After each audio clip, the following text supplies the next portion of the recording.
안녕하세요. 얼쏘리가락 목서윤입니다. 나무는 큰 나무의 덕을 못 봐도 사람은 큰 사람의 덕을 본다는 우리의 옛 말이 있습니다. 큰 나무는 햇빛과 영양을 독차지하기 때문에 그 아래서 작은 나무가 자라기 힘들지만 사람은 큰 어른 가까이에 지내면 음으로 또 양으로 배울 것이 많다는 얘기죠. 그래서 무형문화재 보유자들 곁에는 많은 제자들이 오랜 시간 함께하며 그 예술혼을 이어가고자 애쓰는데요. 전통 문화가 맥을 잇고 발전하는 데에는 오랜 시간 묵묵히 수련을 하는 제자들의 역할이 크지 않을까 싶습니다. 오늘 얼쏘리가락에서 만나볼 예인은 고 임해방 명인의 제자면서 자신만의 춤세계를 만들어가고 있는 박종필 씨입니다. 먼저 영상으로 만나보시죠.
네, 안녕하세요. 예, 네, 한량모 안녕하세요. 무대 아주 잘 봤습니다. 아유, 감사합니다. 네, 흔히 한량모를 뭐 절제와 일탈의 춤 뭐 이렇게 이야기를 하는데 직접 그 무대를 보니까 그 의미를 또 알겠어요. 네, 예, 아주 잘 봤습니다. 감사합니다. 네, 먼저 시청자분들께 본인 소개 좀 부탁드릴게요.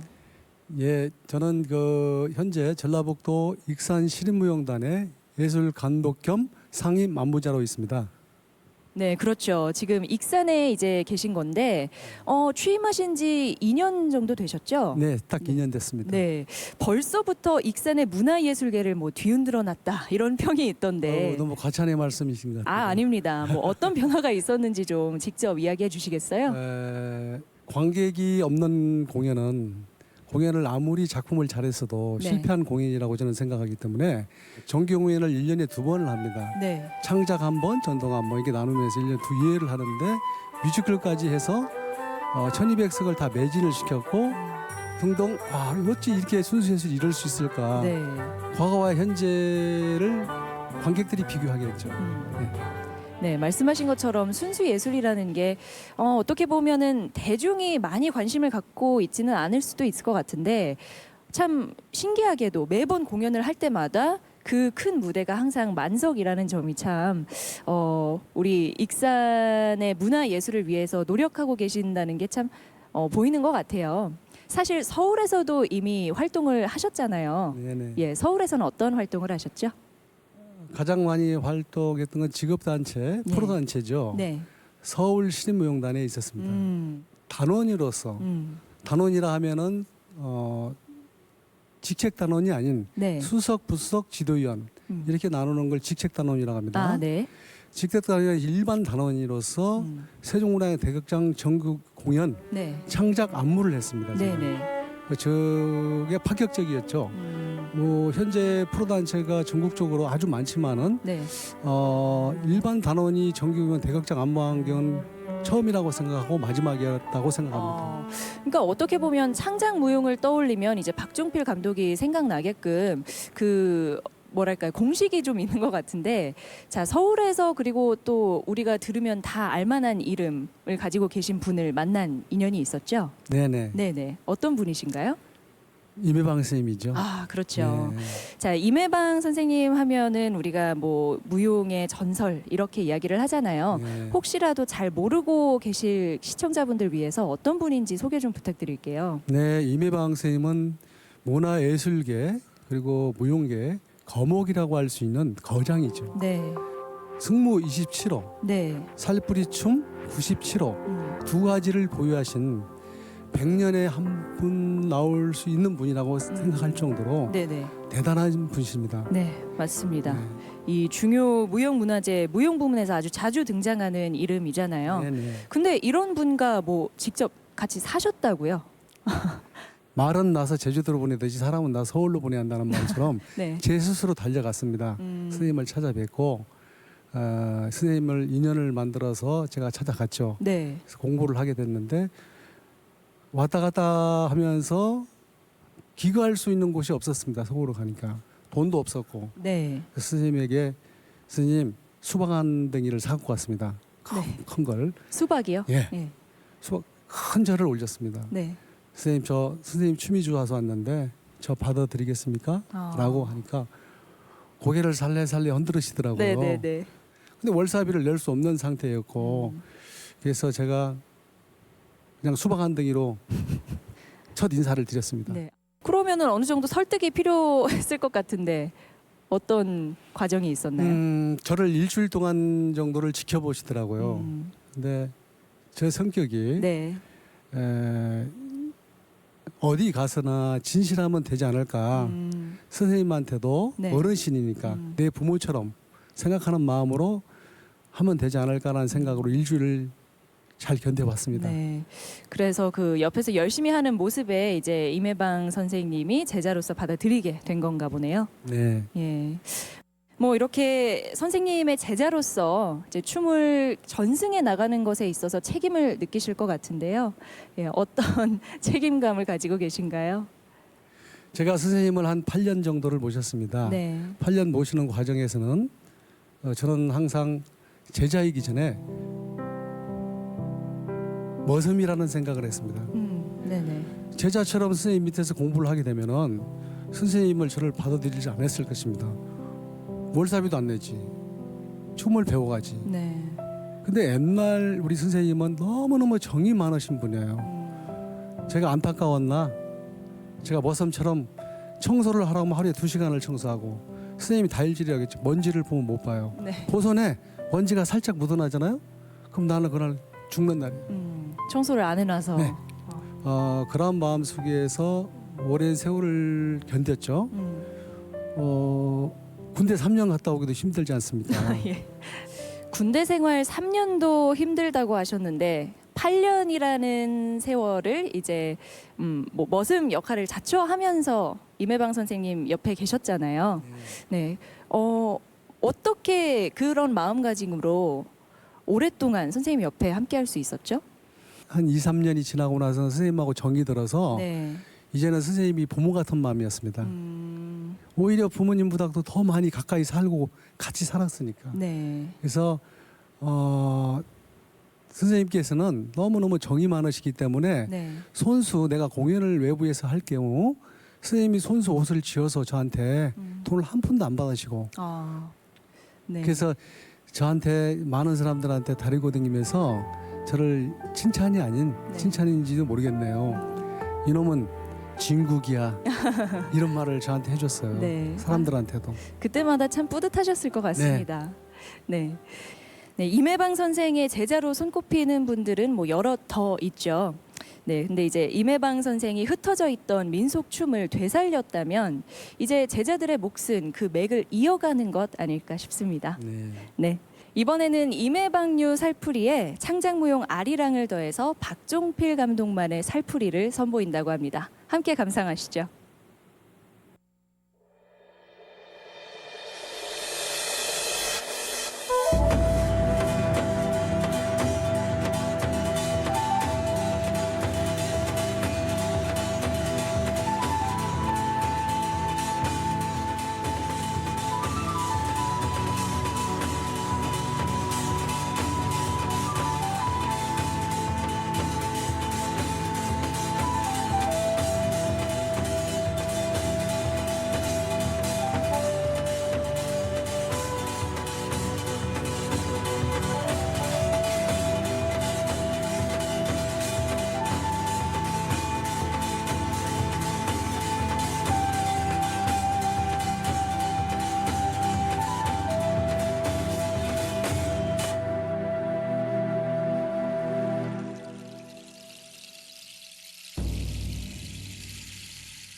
나를 넘겨주소.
네, 박종필 감독 옆에 또 한 분 모셨습니다. 안녕하세요. 예, 안녕하세요. 네, 직접 소개 좀 부탁드립니다. 예, 저는요 익산에서 마흔 백제 무용단을 운영하고 있는 최태열 단장입니다. 네, 반갑습니다. 그리고 그러면은 이제 박종필 감독하고는 어떻게 사이가 되시는 거예요? 예, 제가 처음 만난 것이 좀 웃는 이야기로 목욕탕에서 목욕탕에서요? 예, 목욕탕에서 만나가지고 네. 저한테 좀 무용을 좀 하고 싶다고 네. 그래서 보니까 신체적 조건이 너무너무 좋더라고요. 아, 단번에 알아보셨어요? 고등학교 1학년 때니까 네, 얼마나 네. 멋있겠습니까? 어. 그래서 그때 박종필 감독이 제 눈에 띄어가지고 목욕탕에서 이야기했을 때 제가 허락을 하게 됐습니다. 아, 그러면 이제 임혜방 선생님 만나기 전에 또 한 분의 그렇죠. 인생 스승이신 거네요. 네네. 네. 아니, 목욕탕에서 만났다는 게 무슨 이야기인가요?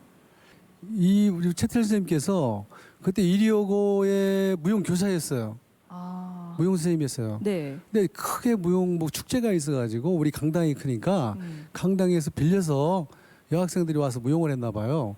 근데 그 전에 내가 좀 어릴 때 잠시 소개한다면은 판소리를 내가 저 너무 좋아했었어요. 네. 소리만 들으면. 예. 근데 무용에 장단 소리, 음악 소리가 있잖아요.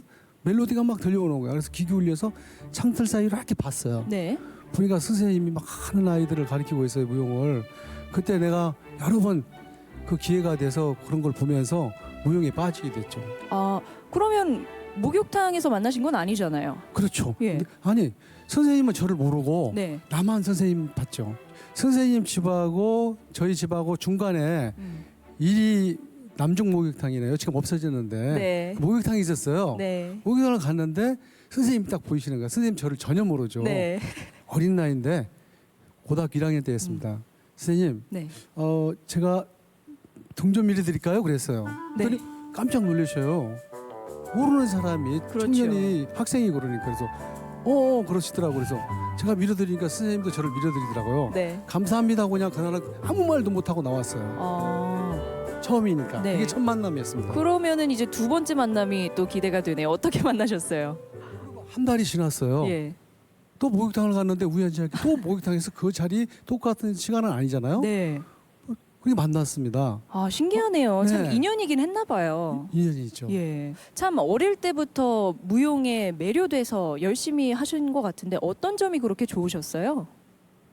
좀 어렵게 살았어요, 우리 부모님께서. 네. 근데 그걸 우리 국악 음악을 듣고 춤을 출 때 그게 한편 위로가 되는 것 같아요. 네. 네. 그러니까 어려운 삶 속에서 춤을 출 때는 이제 그런 생각에서 좀 벗어날 수 있잖아요. 네. 네, 그렇게 위로를 받으셨군요. 근데 아무리 좋은 스승과 제자라고 해도 일반적으로는 이제 그 비용이 들어가는 게 저희가 알고 있는 거잖아요. 근데 들어보니까 안무비도 안 받으셨다고 하던데. 예, 레슨비를 한꺼번에 주는 게 아니고 네. 그저 가끔 한 번씩 주는 것이 참 이상하다 그랬어요. 네. 그래서 이제 어느 날인가 제가 주일날 교회를 가는데 노가대판에서 일을 하는 그 박종필이를 거기서 눈에 띄었어요. 아, 지나가다 우연히 예, 발견하신 그래서 거예요. 이상하다 하고 제가 바로 가다 보면은 서로가 미안할 것 같아서 먼 밑에서 확인해 보니까 그게 바로 박종필이더라고요. 아. 그래서 거기에서 하루에 일당 얼마씩 받아가지고 저한테 레슨비를 낸 거예요. 아. 그 얼마나 기특하고 정말 제가 마음에 찡해가지고 그 뒤부터는 레슨비가 정말 필요가 없을 정도로 마음에 드는 그 행동을 보고 정말 감사하게 생각하고 그래 열심히 하는 것에 대해서 감동을 받게 됐었죠. 그래요. 그러면 이제 박종필 씨는 선생님이 갑자기 됐다. 이제 나에게 레슨비를 보내지 말아라라고 이야기를 하셨을 때 뭐 왜 이러실까 생각하셨을 것 같아요. 부모님한테 제가 무용을 한다는 얘기를 못했습니다. 도와줄 형편이 못했으니까. 그러니까 이건 하고는 싶은데 방법이 없잖아요. 네. 그래서 선생님 제가 조금씩 나누어서 드리겠습니다라고 했는데 그게 이제 방학 동안에 나가서 방학이 한 달이었으면은 거의 25일 정도는 일을 했을 겁니다. 네. 제가 그때는 품삯이라고 했어요. 품삯. 네. 하루 품삯이 그때 얼마 정도 된다고 생각하세요? 40년 전이라고 하니까 뭐 좀 모르겠네요. 그때 품삯이 4,000원 정도. 또 조금 더 열심히 하면 5,000원 정도, 1,000원 더 보태서 네. 시간이 좀 더 초과되면 1,000원을 더 주고 그랬어요. 그래서 오히려 저는 하루에 5,000원을 받았죠. 시간을 더 초과해서 일을 하고 싶었어요. 네. 1,000원이라도 받고 싶어서 그걸 모아서 10회를 모으면 얼마입니까? 그러면 이제 5만 원이죠? 예. 5만 원을 하나도 안 쓰고 선생님을 갖다 드렸어요. 이게 그걸 갖다 드리면 3번 정도를 갖다 드린 걸로 알고 3번 정도 주고 나서 선생님께서 갑자기 내지 말라고 하는 것이에요. 그래서 왜 이러시지? 저를 그만두게 하려고 하는 건가? 왜냐하면 한꺼번에 드려야 할 돈을 나눠주니까. 그래서 좀 화가 나셨나 보다라고 생각하셨을 수도 있네요. 그렇죠. 예. 어려워서 어린 나이에 말을 못하고 멍하니 있었는데 스님께서 너는 좋은 말로 따뜻하게 등을 두드리면서 너는 이제는 월사비 안 내도 되니까 그냥 열심히만 해. 그날 눈물이 팍 쏟아지면서 그랬을 것 같아요. 네, 또 네. 이제 스승의 입장에서는 이렇게 어렵게 이 아이가 무용에 대한 열정을 갖고 내 밑에서 배우려고 하는데 하는 마음에 얼마나 감동을 받으셨겠어요. 그렇죠. 제가 이리 여자고등학교에 무용부 아이들이 한 25명 그렇게 됐어요. 네. 근데 이제 강당에 와서 연습하면은 여학생들이 자꾸 종필에도 접근해도 무용 외에는 관심이 없어요. 그래서 제가 그때 정말 우리 한국에 네. 전 뒤 흔드는 무용가가 되겠다는 것을 자꾸 제가 옆에서 이제 붙들어주고 또 할 수 있도록 경제가 어렵더라도 본인이 열심히 하면 모든 걸 할 수 있다는 그런 자부심을 갖도록 제가 지도를 하고 있었었죠. 네, 서로를 생각하는 마음이 참 아름답습니다. 이렇게 인연이 이어져서 뭐 최근까지도 무대를 같이 하셨다고 하는데, 자, 다음 무대가 덧배기 춤이거든요. 네, 이거는 좀 어디에 중점을 두고 우리가 같이 즐기면 될까요? 덫이란 말은 몸에 상처가 났을 때 살짝 상처가 시작되는 판에 딱지가 않죠. 네. 그걸 손을 대면 어떻게 돼요? 덧나죠. 덧나죠. 네. 예. 그런 덫을 표현하는 말이고 백이라는 말은 덫백이라는 말은 위에서 아래로 내려친다. 네. 내려친다는 그런 뜻을 가지고 있습니다. 농민들의 그 애환이 있고 아픔과 애환, 기쁨 그것을 풍자적으로 만든 춤이 덫배기 춤입니다. 네. 네, 기대하겠습니다. 스승에게 배운 것을 온전히 자신의 것으로 만들고 또 그걸 바탕으로 나만의 것을 새롭게 창작하는 게 이제 예술가의 숙명이 아닐까 싶은데요. 덫배기 춤은 무용 예술 감독으로 이 박종필 씨의 대표작이라고 합니다. 이 새로운 민속춤을 발굴해 가는 노력이 어떻게 이루어지고 있는지 함께 감상해 보시죠.